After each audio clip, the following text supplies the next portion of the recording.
That's innovation. Now let's talk about the future. Okay, the starting point when you want to think about the future is you have to start thinking about it.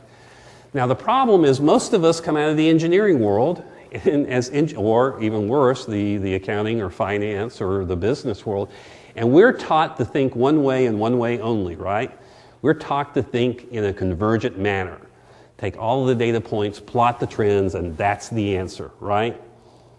That's how we're taught. Well, if you're going to be innovative, you have to think there's an old quote that says, intelligence is the ability to hold two conflicting ideas in your mind at the same time.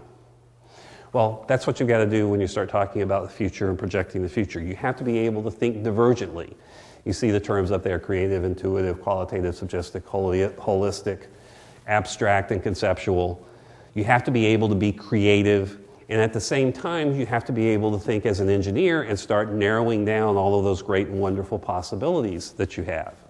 Then you have to organize your thoughts. Some of you may have seen this before. This is what my group here at Dell is working on, which is the systemic innovation process. You may be hearing things about something called an innovation agenda. It's all an outcome of this stuff, in which you take the creative, divergent thinking, which in this case we're calling it foresight. What's happening out in the world? What are people talking about on social media? And more often than not, it's more important what they quit talking about than what they're talking about. What are the weak signals? What are the little voices in the wilderness starting to talk about? What are the thought leaders talking about? You know, the people who other people end up following at some point in time. And you read science fiction. We were having a discussion the other day that everybody in the group are heavy science fiction readers because science fiction guys are pretty good, right? We talked about the Star Trek communicators. They've had those. Arthur C. Clarke basically invented satellites. Or was it Asimov? Clarke invented satellites. Asimov had the 3 laws of robotics, which turns out are going to be are very similar to what's programmed in the robotics today. So you have this creative piece, and you come up with all the things that are possible.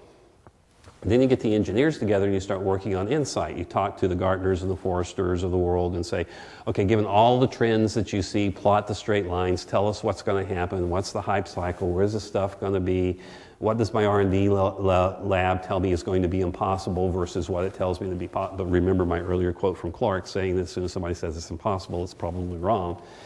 And bring those two, the insight and the foresight guys together, throw them into a room, make sure it's padded, put raw meat every once in a while, let them fight it out. And what comes out of that are scenarios of the future. And what you find is the creative guy, what you find mostly are the engineering types saying, ain't no way that's going to happen. That's impossible, can't do that.